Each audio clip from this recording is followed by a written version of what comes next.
दोस्तों एक बार फिर से मैं आपके लिए RRB LP form fill up online 2025 apply process की अपडेट लेके आ चुके हैं।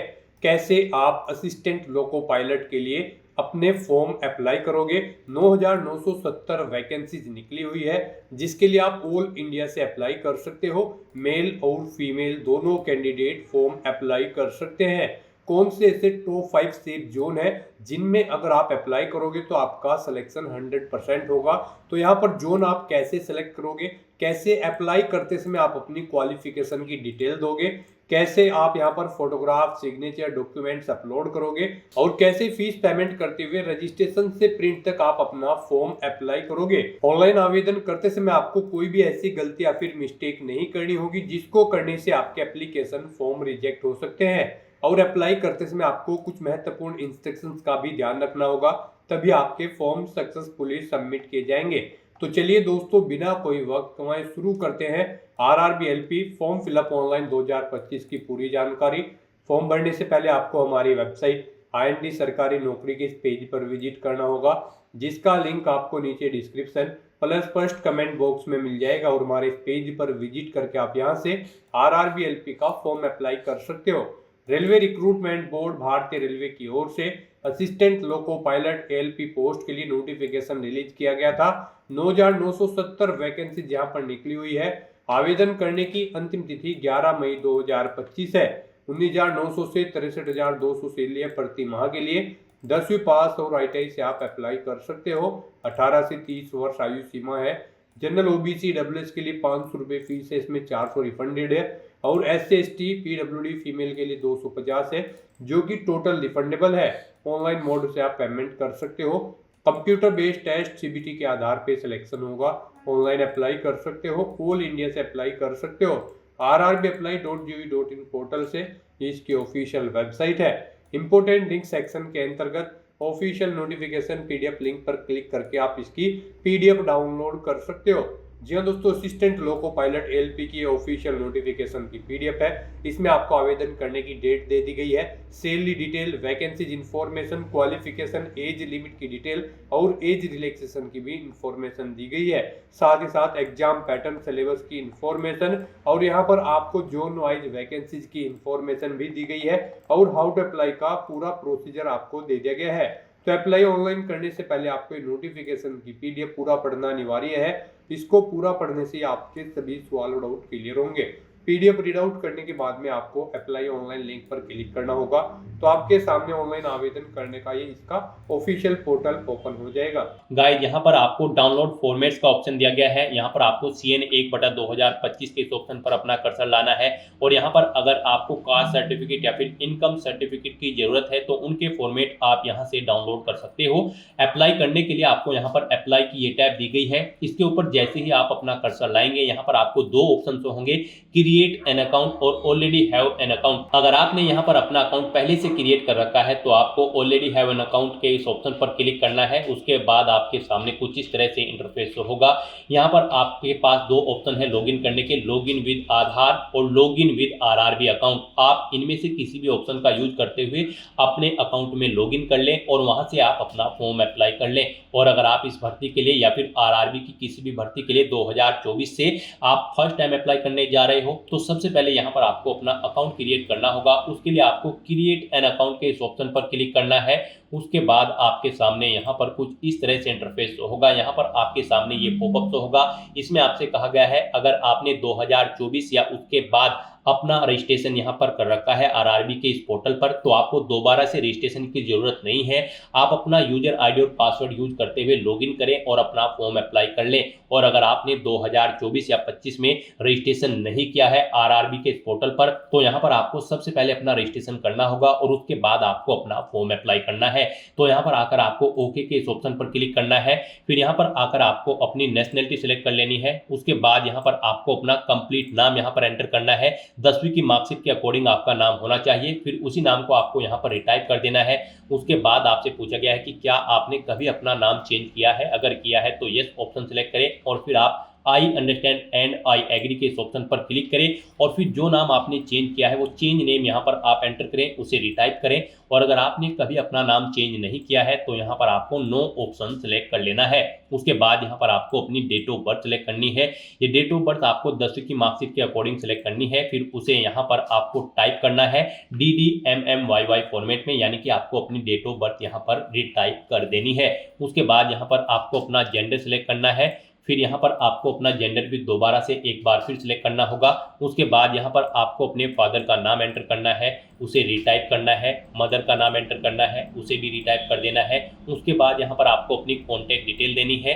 यहाँ पर आकर आपको अपना ईमेल एड्रेस एंटर करना है। उसके बाद जनरेट ईमेल OTP ऑप्शन पर क्लिक करना है। अपना मोबाइल नंबर आपको एंटर करना है। जनरेट मोबाइल OTP ऑप्शन पर क्लिक करना है। उसके बाद आपके ईमेल ID और मोबाइल नंबर पर 2 OTP आएंगे। वो OTP आपको यहाँ पर एंटर करने हैं और अपना मोबाइल नंबर और ईमेल ID को वेरीफाई कर लेना है। उसके बाद यहाँ पर आपको अपना आधार वेरिफिकेशन करना है। यहाँ पर आकर आप अपना आधार कार्ड नंबर एंटर करें। फिर यहाँ पर आप जनरेट आधार OTP के इस ऑप्शन पर क्लिक करें। आपके मोबाइल नंबर पर एक OTP आएगा जिससे आपका आधार लिंक है। वो OTP आप यहाँ पर एंटर करें और अपना आधार यहाँ पर वेरीफाई कर लें। यहाँ पर आधार वेरिफिकेशन के आपके पास 2 ऑप्शन हैं। आप OTP के थ्रू अपना वेरिफिकेशन कर सकते हैं या फिर आप फिंगरप्रिंट वेरिफिकेशन ऑप्शन पर क्लिक करके यहाँ पर अपना आधार वेरीफाई कर सकते हैं। यहाँ पर आप इन दोनों ऑप्शन में से कोई भी ऑप्शन यूज करके वेरीफाई के बटन पर क्लिक करके अपना आधार वेरीफाई कर लें। और अगर आपके पास आधार कार्ड नहीं है तो आप I do not have Aadhaar card के इस ऑप्शन पर क्लिक करेंगे। दोबारा से I do not have Aadhaar card के ऑप्शन पर क्लिक करें। यहाँ पर आप अपना कोई वैलिड प्रूफ ID सिलेक्ट करें, उसका नंबर यहाँ पर दें, किसने आपको वो इशू किया है उस अथॉरिटी का नाम यहाँ पर आप एंटर करें, प्लेस ऑफ इशू यहाँ पर दें, डेट ऑफ इशू यहाँ पर आप सिलेक्ट करें। यहाँ पर हम आपको सजेस्ट करेंगे आधार अगर आपके पास नहीं है या फिर वो अपडेटेड नहीं है तो उसमें आप अपडेट करा लें। यहाँ पर आधार वेरिफिकेशन आपके लिए बेस्ट ऑप्शन रहेगा क्योंकि आगे भी आपको आधार की जरूरत पड़ेगी इस भर्ती की आगे की टास्क के लिए। तो यहाँ पर आप बेस्ट रहेगा कि आप अपना आधार वेरीफाई कर लें। उसके बाद यहाँ पर आपको चेकबॉक्स को ओके करना है। फिर यहाँ पर आपको अपना पासवर्ड क्रिएट करना है। पासवर्ड यहाँ पर आप कोशिश करें कि आपका पासवर्ड अल्फा न्यूमेरिक फॉर्मेट में हो।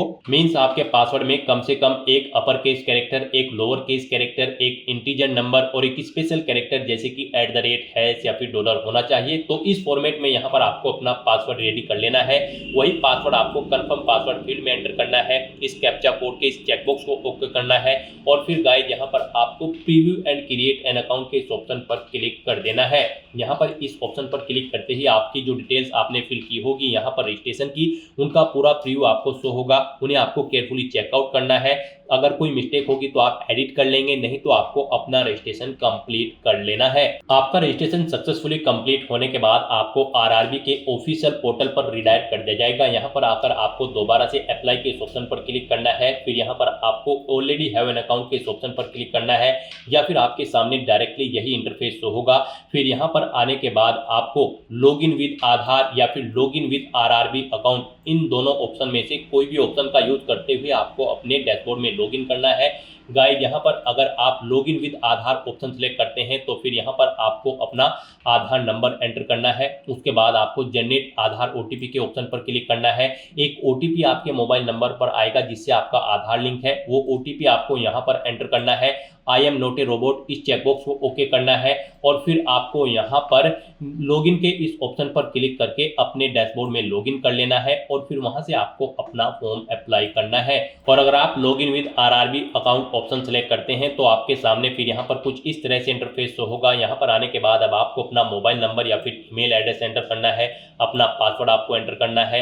I am not a robot आपको इस चेकबॉक्स को ओके करना है और फिर यहाँ पर आपको कैप्चा कोड के अकॉर्डिंग आपको इमेज सेलेक्ट कर लेनी है और फिर गाइस यहाँ पर आपको लॉगिन के इस ऑप्शन पर क्लिक करके अपने डैशबोर्ड में लॉगिन कर लेना है। जैसे ही आप लॉगिन के ऑप्शन पर क्लिक करेंगे आपके सामने कुछ इस तरह से इंटरफेस होगा। यहाँ पर अब आपको 2 फैक्टर ऑथेंटिकेशन मोड कंप्लीट करना है। यहाँ पर आप सेंड OTP टू ईमेल, आप इस ऑप्शन पर क्लिक करें। आपकी ईमेल ID पर एक OTP जाएगा, वो OTP आप यहाँ पर एंटर करें या फिर आप सेंड OTP टू फोन के ऑप्शन पर क्लिक करें। फिर आपके मोबाइल नंबर पर एक OTP जाएगा, वो OTP आपको यहाँ पर एंटर करना है और फिर गाइज आपको लॉगिन के इस ऑप्शन पर क्लिक करके अपने डैशबोर्ड में लॉगिन कर लेना है। लॉगिन करने के बाद आपके सामने आपका डैशबोर्ड कुछ इस तरह से शो होगा। यहाँ पर आपको टॉप पर ही 4 ऑप्शन दिए गए हैं। सबसे पहले यहाँ पर आपको कुछ जनरल इंस्ट्रक्शन दिए गए हैं। आपको फॉर्म अप्लाई करने से पहले इन्हें केयरफुली रीड कर लेना है।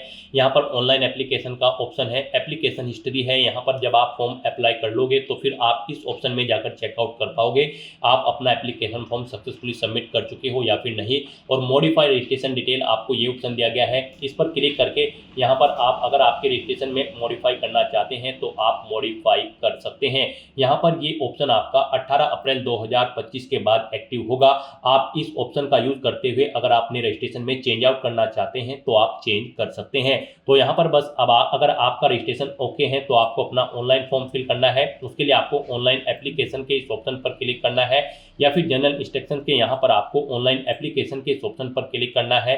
नेक्स्ट आपके सामने कुछ इस तरह से इंटरफेस होगा। यहाँ पर आपको आरआरबी असिस्टेंट लोको पायलट का ये सेक्शन दे दिया गया है, यहाँ पर CN नंबर 1/2025 में। तो दोस्तों जैसा कि हम बात कर रहे थे कि कौन सी वो टॉप 5 सेफ जोन्स हैं जिनके अंतर्गत अगर आप अपने फॉर्म अप्लाई करोगे तो यहाँ पर आपके सिलेक्शन के चांसेस बाकी और कैंडिडेट से ज्यादा रहेंगे।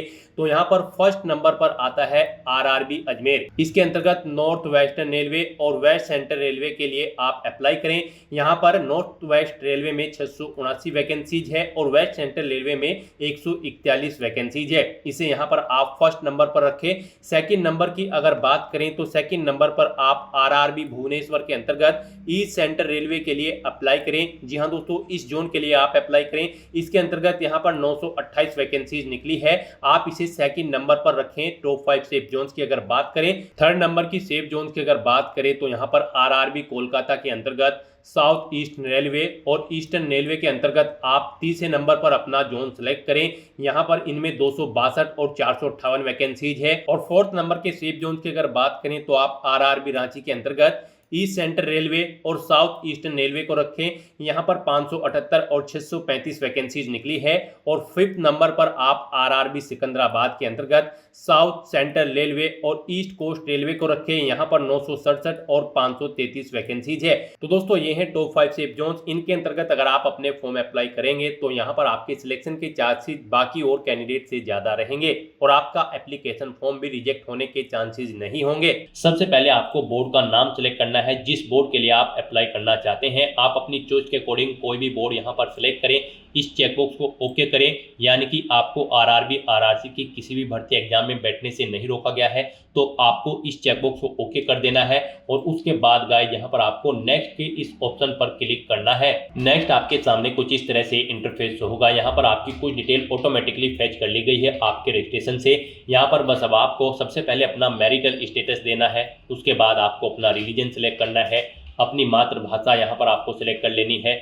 फिर यहाँ पर आपको choice of language for examination, जिस लैंग्वेज में आप अपना एग्जाम चाहते हैं वो लैंग्वेज यहाँ पर आपको सिलेक्ट करनी है। फिर यहाँ पर आपकी बॉडी पर कोई कट या तिल का निशान है तो उस पैलेस का नाम यहाँ पर आपको एंटर कर देना है। 2 पैलेस के नाम यहाँ पर आपको एंटर करने हैं, नहीं है तो यहाँ पर आप नो मार्क एंटर कर देंगे। उसके बाद यहाँ पर आपको अपनी कम्युनिटी सेलेक्ट कर लेनी है। उसके बाद यहाँ पर अगर आप रिजर्व कैटेगरी से बिलोंग करते हो तो यहाँ पर आपको अपनी कास्ट का नाम देना है, कम्युनिटी सर्टिफिकेट नंबर देना है। कम्युनिटी सर्टिफिकेट आपको किस अथॉरिटी ने इशू किया है, collector, city magistrate, deputy collector, आप अपने अकॉर्डिंग यहाँ पर ऑप्शन सेलेक्ट करें। उसके बाद इशूइंग स्टेट यहाँ पर आप सिलेक्ट करें। उसके बाद यहाँ पर आपका जो सर्टिफिकेट है वो कब आपको इशू हुआ है वो डेट आपको सिलेक्ट कर लेनी है। फिर यहाँ पर आपसे पूछा गया है कि क्या आप फ्री ट्रैवल पास चाहते हैं रेलवे का, अगर चाहते हैं तो यस करें। और फिर यहाँ पर आप अपने नियरेस्ट रेलवे स्टेशन का नाम एंटर करें और फिर यहाँ पर आप अपना वैलिड कास्ट सर्टिफिकेट अपलोड कर दें। आपका सर्टिफिकेट यहाँ पर 400 KB से कम होना चाहिए, PDF फॉर्मेट में होना चाहिए। आपको अपलोड डॉक्यूमेंट के ऑप्शन पर क्लिक करना है, फाइल को सिलेक्ट कर लेना है और अपना कास्ट सर्टिफिकेट यहाँ पर आपको अपलोड कर देना है। और अगर आप यहाँ पर अनरिजर्व कैटेगरी से आते हैं तो फिर आगे के ऑप्शन आपको डिसेबल्ड कर दिए जाएंगे। उसके बाद यहाँ पर आपको अपना प्रेजेंट एड्रेस एंटर करना है, फिर आपको अपना परमानेंट एड्रेस एंटर करना है। और अगर आपका परमानेंट एड्रेस आपके प्रेजेंट एड्रेस के अकॉर्डिंग सेम है तो आप इस चेकबॉक्स को ओके कर दें। ऑटोमेटिकली आपका परमानेंट एड्रेस आपके प्रेजेंट एड्रेस के अकॉर्डिंग फिल हो जाएगा। उसके बाद गाइस यहाँ पर आपको सेव के इस ऑप्शन पर क्लिक करके अपनी डिटेल सेव कर देनी है और फिर आपको नेक्स्ट के इस ऑप्शन पर क्लिक करना है। नेक्स्ट गाइस, यहाँ पर आपको अपनी कैटेगरी की डिटेल देनी है। यहाँ पर आपसे पूछा गया है कि क्या आप ई सर्विसमैन हैं, अगर हैं तो आप येस ऑप्शन सेलेक्ट करें। फिर यहाँ पर आप अपनी डिफेंस सर्विस सेलेक्ट करें, किस में आप ई सर्विसमैन थे, आर्मी, नेवी, एयरफोर्स, अपने अकॉर्डिंग ऑप्शन सेलेक्ट करें। अपनी रैंक यहाँ पर एंटर करें। डेट ऑफ अटेस्टेशन यहाँ पर आप सिलेक्ट करें। और फिर आपसे पूछा गया कि क्या आप फिलहाल भी डिफेंस सर्विस में कार्यरत हैं, अगर हैं तो यस करें, और फिर यहाँ पर नहीं है तो आप नो ऑप्शन सेलेक्ट कर लें। अगर आप यहाँ पर जॉब छोड़ चुके हो, डेट ऑफ डिस्चार्ज यहाँ पर आप सिलेक्ट करें।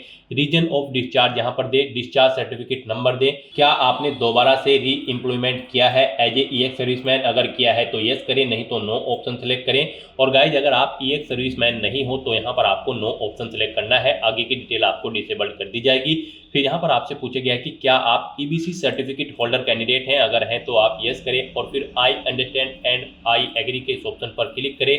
फिर यहाँ पर आपसे पूछा गया है कि do you wish to avoid fee concession, अगर आप फीस में कंसेशन चाहते हैं तो यस ऑप्शन सेलेक्ट करें। फिर अपना सर्टिफिकेट नंबर दें। इश्यूइंग अथॉरिटी यहाँ पर आप सेलेक्ट करें, कब आपको ये सर्टिफिकेट इशू हुआ है वो डेट आप सेलेक्ट कर लें। और अगर आप ईबीसी सर्टिफिकेट होल्डर कैंडिडेट नहीं है तो यहाँ पर आपको नो ऑप्शन सेलेक्ट करना है। उसके बाद यहाँ पर आपसे पूछा गया कि क्या आप रेलवे में सर्विस करते हैं, यहाँ पर अगर आप रेलवे एम्प्लॉय हैं तो आप यस करेंगे। फिर यहाँ पर आपसे पूछा गया कि क्या आपने यहाँ पर एनओसी के लिए अप्लाई किया हुआ है, तो यहाँ पर आप किया हुआ है तो यस करें, नहीं तो आप यहाँ पर नो ऑप्शन सेलेक्ट करेंगे।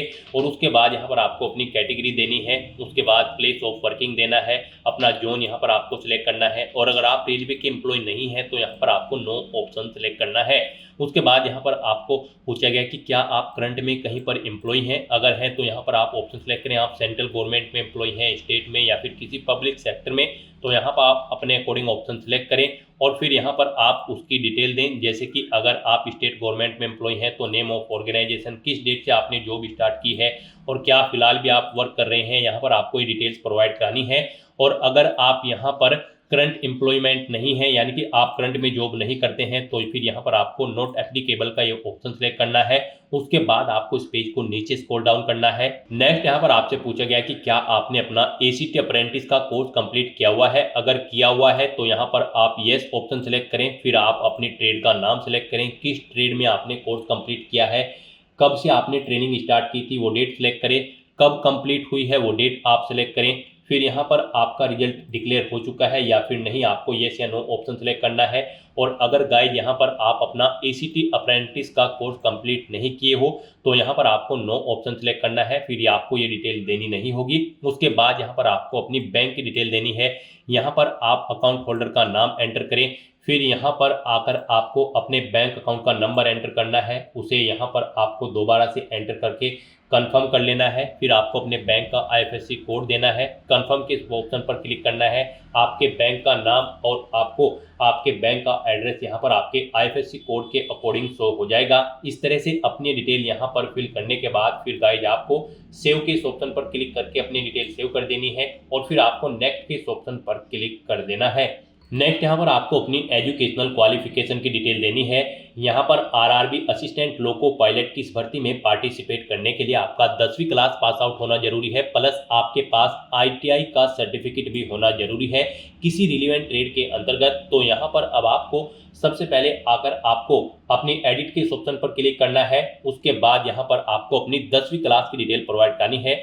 यहाँ पर आपको सबसे पहले स्टेट सेलेक्ट करना है, किस स्टेट से आपने अपनी 10वीं क्लास पास आउट की है। फिर आपको अपना डिस्ट्रिक्ट सेलेक्ट करना है। फिर आपको बोर्ड का नाम यहाँ पर देना है, किस बोर्ड से आपने अपनी 10वीं क्लास पास आउट की है। फिर आपको पासिंग डेट यहाँ पर सिलेक्ट करनी है, किस डेट को आपने अपनी 10वीं क्लास पास आउट की है।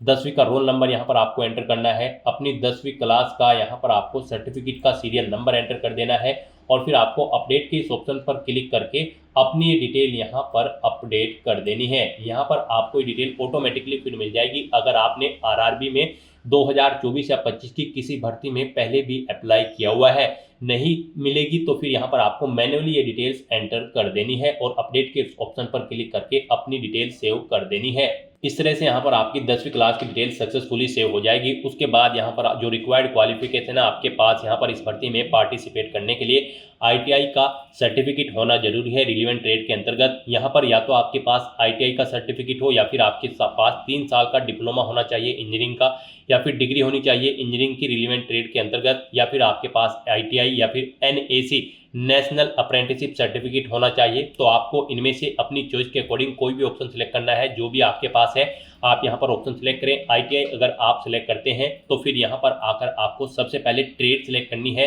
किस ट्रेड में आपने अपनी ITI कंप्लीट की है। फिर आपको स्टेट सिलेक्ट करना है, किस स्टेट से आपने अपनी ITI कंप्लीट की है। फिर स्टेट के अकॉर्डिंग यहाँ पर आपको अपना डिस्ट्रिक्ट सिलेक्ट कर लेना है, इंस्टीट्यूट का नाम देना है जिससे आपने अपनी ITI कंप्लीट की है, पासिंग डेट यहाँ पर आपको सिलेक्ट करनी है, कब पास आउट की है, सर्टिफिकेट आपको किसने इशू किया है ITI का, NCVT या फिर SCVT ने, आप अपने अकॉर्डिंग ऑप्शन सिलेक्ट करें। सर्टिफिकेट का टाइप यहाँ पर आप सिलेक्ट करें, वो नेशनल ट्रेड सर्टिफिकेट है या फिर स्टेट ट्रेड सर्टिफिकेट है। इस तरह से अपनी डिटेल यहाँ पर फिल करने के बाद फिर आपको ऐड के इस ऑप्शन पर क्लिक करना है और अपनी इस डिटेल को यहाँ पर ऐड कर देना है।